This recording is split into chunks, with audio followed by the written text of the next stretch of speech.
On nous dit depuis l'enfance, bois ton lait, c'est bon pour les os. Mais pourquoi exactement? Et qu'est-ce qui se passe vraiment dans le corps quand on ne consomme pas assez de calcium?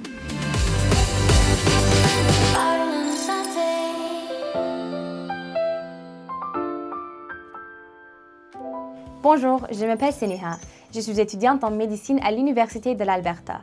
Aujourd'hui, je vous explique pourquoi le calcium est essentiel pour bien plus que vos os, comment s'assurer d'en avoir assez et ce qu'on peut faire pour prévenir l'ostéoporose.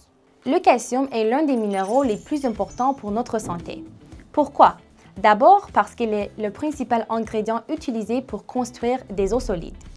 Mais les os ne servent pas juste à nous tenir debout. À l'intérieur des os se trouve la moelle osseuse qui produit les globules rouges, essentiels pour transporter l'oxygène dans le corps et soutenir notre système immunitaire. Avec l'âge, la santé des os devient encore plus importante car elle influence notre qualité de vie, notre autonomie et notre capacité à rester indépendant plus tard. D'où vient le calcium? Principalement de notre alimentation. On le retrouve dans les produits laitiers comme le lait, le yaourt et le fromage, mais aussi dans certains aliments enrichis et des légumes verts. Au Canada, il est recommandé de consommer environ 1200 mg de calcium par jour pour une santé optimale. Si vous êtes curieux de savoir combien vous en consommez, il existe un calculateur en ligne sur le site d'Ostéoporose Canada. Mais consommer du calcium ne suffit pas. Pour que notre corps puisse bien l'utiliser, il faut aussi de la vitamine D.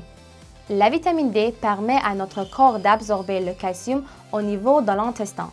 Sans suffisamment de vitamine D, même une bonne alimentation riche en calcium peut ne pas être suffisante. On peut obtenir de la vitamine D grâce à l'exposition au soleil et à certains aliments comme les poissons gras ou les produits enrichis. Mais ici à Edmonton, l'exposition au soleil est souvent insuffisante. C'est pourquoi il est généralement recommandé de prendre un supplément de vitamine D, surtout pendant les mois plus froids. Maintenant, parlons de ce qui se passe quand il n'y a pas assez de calcium. Le calcium a deux grands rôles dans le corps. Il circule dans le sang pour permettre le bon fonctionnement des muscles, des nerfs et du cœur. Il est aussi stocké dans les os pour les renforcer et maintenir leur solidité. Quand il n'y a pas assez de calcium dans le sang, cela peut entraîner des crampes musculaires, des picotements autour de la bouche ou des fourmillements dans les mains ou les pieds. À long terme, un apport insuffisant en calcium affecte la densité des os. C'est là qu'on arrive à l'ostéoporose. L'ostéoporose, c'est quand les os deviennent moins denses et plus fragiles, ce qui augmente le risque de fracture. Souvent, elle évolue sans symptômes jusqu'au moment où une fracture survient. C'est pourquoi la prévention est si importante. Peut-on prévenir l'ostéoporose? Absolument. La prévention repose sur deux piliers. 1. Un apport adéquat en calcium et vitamine D. 2. L'activité physique.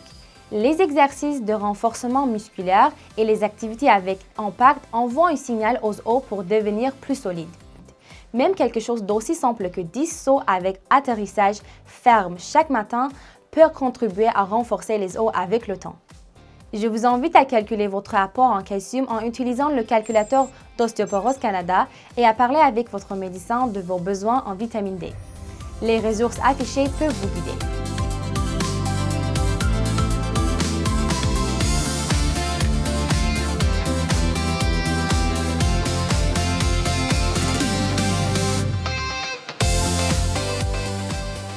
La santé de vos os se construit aujourd'hui, pas seulement quand vous vieillissez. Avec un apport adéquat en calcium et vitamine D et de l'activité physique régulière, vous pouvez protéger votre autonomie et votre qualité de vie à long terme. Si cette capsule t'a appris quelque chose, partage-la. Plus on comprend, mieux on peut agir. On se retrouve très bientôt. Prenez soin de vous.